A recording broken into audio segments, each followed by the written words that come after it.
爬山的过程脸上会流汗，腿也会酸。当我们到达山顶后，内心的成就感会油然而生。在西藏林芝如果不爬到山顶，又怎么能真正看到它的美丽呢？其实生活也是在爬山，参与的过程中，有人可能觉得到山顶太远，道路太难而半路反悔，有人觉得无趣和寂寞，还要面对一些质疑。但是再难也坚持下来了。两种选择，会看到两种风景，得到了两种结果。而我的家乡选择了迎难而上，在这座西藏东南的美丽小城林芝，我竟然觉得它很像深圳。现在要去买个小吃补充一下能量，因为早饭只吃了一点点，我觉得有点饿了。虽然是山顶农村，但是物资很丰富。刚刚阿姨给我倒了点清茶，暖暖身。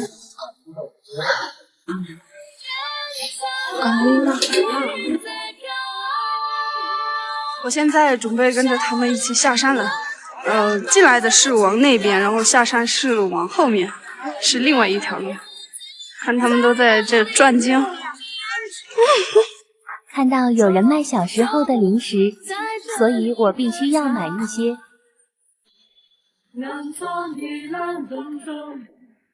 我刚刚在这个小卖部买了好多小时候的零食，就是现在这种小零食基本在超市啊那些就基本上看不到的，尤其是这个打火棒，小时候经常吃。我买了好多。我们现在转山下来了。我后面呢是一个新修出来的新区中的新区，是叫永久小镇，也就是永久创业小镇。这边呢全都是一些创业的，然后往那边走就到火车站了。爬到山顶，走小道可以看到林芝市区全景。后面的这一片全都是新区，看着新区还是挺大的。这整个林芝就分为3大区，那边是新区，然后这边是新区，还有往那边就是老区了。老区从这里看不到的，那一片就是老区，然后那一片就是我现在住的，就是新区。从林芝市的鼻日山脚下到山顶，从大路上山到窄道下山，就能看到林芝市老区、新区的全景。为什么说林芝市非常像深圳呢？对于外地朋友来说，来到林芝的感觉就是一座不大的西藏小城，无论如何也和深圳联系不起来。本来我也不知道这里为什么像深圳，因为上大学前我从来都没有来过林芝，待了将近5年后，我开始慢慢明白了。在鼻日山顶不仅可以看到林芝市区的全景，在城市建筑后面还有一条尼洋河，以及四周围绕着高山。而10几年前的林芝没有这些房子，没有公路，只有一片河滩。林芝毛纺厂60年代成立，当时只有厂区以及几栋零散的房子组成了林芝市区，然后是农牧学院在林芝落地，这里成为了西藏除拉萨、咸阳以外唯一本科大学的城市。林芝是一座年轻的城市，听朋友说，我小时候的那个年代，林芝没有新区。如果没有记错，林芝花园应该是林芝第一个传统意义的小区。那个时候是2000年左右，当时的林芝市区只有不到3万人，城市建设面积只有5平方公里左右。到了2022年，林芝城市建设面积到了23平方公里，市区将近10万人。广东深圳是一个奇迹，从小渔村到小县城，再到现在全国第4大的城市，只用了30年左右。林芝和深圳的情况其实差不多，都是80年代左右开始建设。林芝属于高原，不靠海，都是山，但是它却挨着拉萨，通了西藏里程最高的高速公路，也是西藏高速铁路的起点。林芝的机场航班比日喀则还多，可以直飞广州、北京、深圳这样的特大城市。虽然现在林芝的人只有24万左右，排名西藏倒数第2，但是每年新增的人数排名西藏第3，达到 22.46%。虽然林芝没有深圳大，没有深圳人多，但是林芝在如此艰难的条件下能变成这样，也是一个奇迹。恰巧林芝也是广东省对口援建的城市，和广东是亲如一家的兄弟姐妹。来到林芝，你真的能感觉它很美，和广东也很像。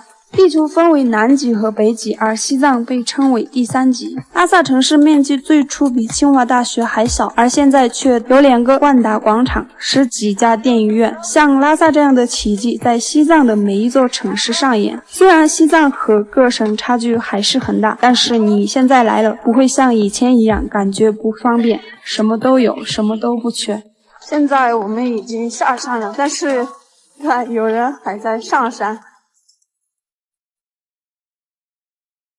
卓玛有一个最深刻的感受，西藏现在的马路、整齐的楼房以及许多的就业岗位，都是因为远见才能得以快速的发展。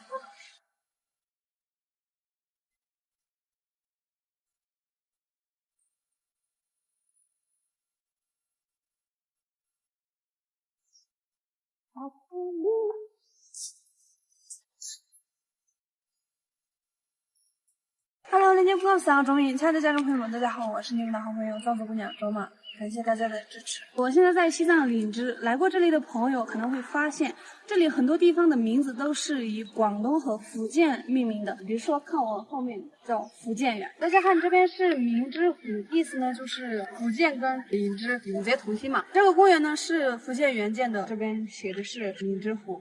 这个公园的名字叫福建公园。我后面的这条路呢叫广州大道，看见路牌。不仅仅是林芝，还有西藏的首府拉萨市区最重要的道路是江苏路。这条路往东走到林拉公路，往西到拉萨火车站，以及拉萨现代化的发展中心敦隆德庆流新区，从东到西横穿整个拉萨老城区。除此之外，拉萨还有北京路，是布达拉宫广场前的主干道，是一条重要的公路。走在西藏每一个城市，可能看到以外地地名为相关的名字，可能是一栋建筑物、一个景点、一条道路。比如说卓玛读书的林芝市区就有广州大道、福建路，以及广东花园和休闲的景点福建公园。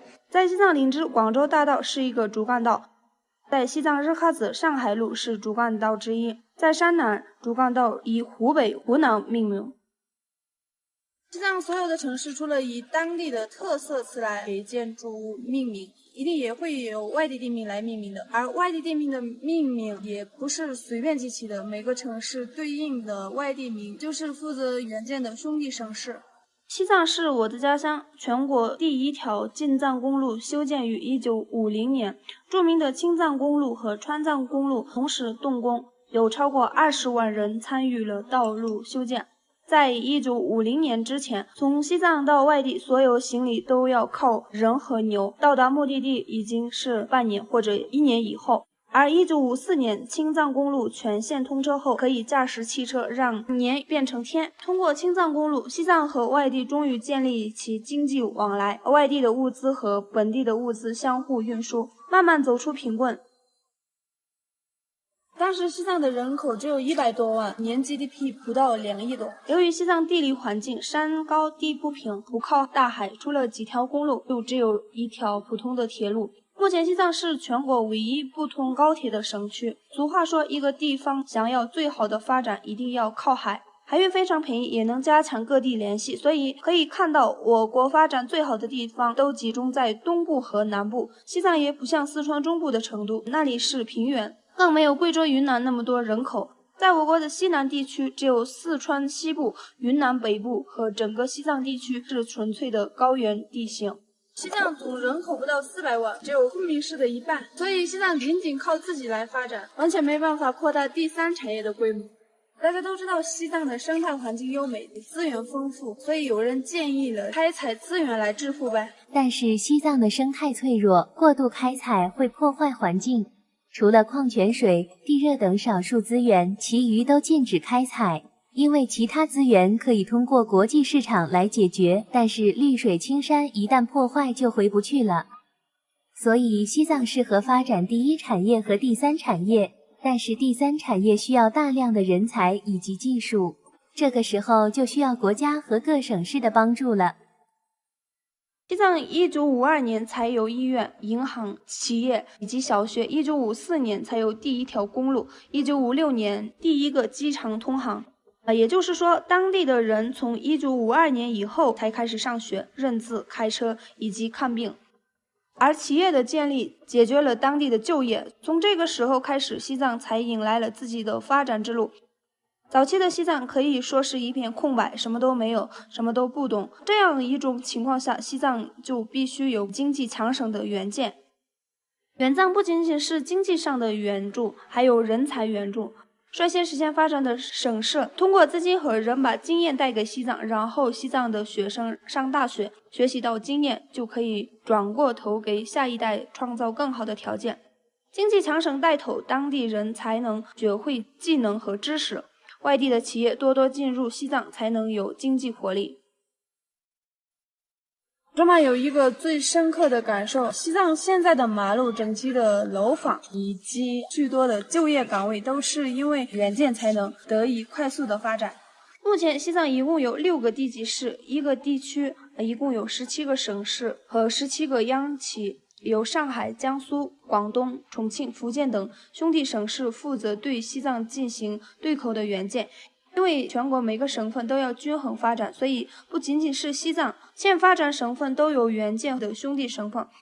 发达地区带领欠发展地区是最好的发展方式。所以在西藏总是能看到北京、广东、上海来命名的公路和建筑，是当地对于援建兄弟的感情。下期视频呢，详细给大家讲讲援建到底给西藏带来了什么，为什么把援建省份称为兄弟姐妹呢？感谢大家能看到这里。好了，那么今天这期视频呢就到这里结束了，点个关注，后面我们下期视频再见。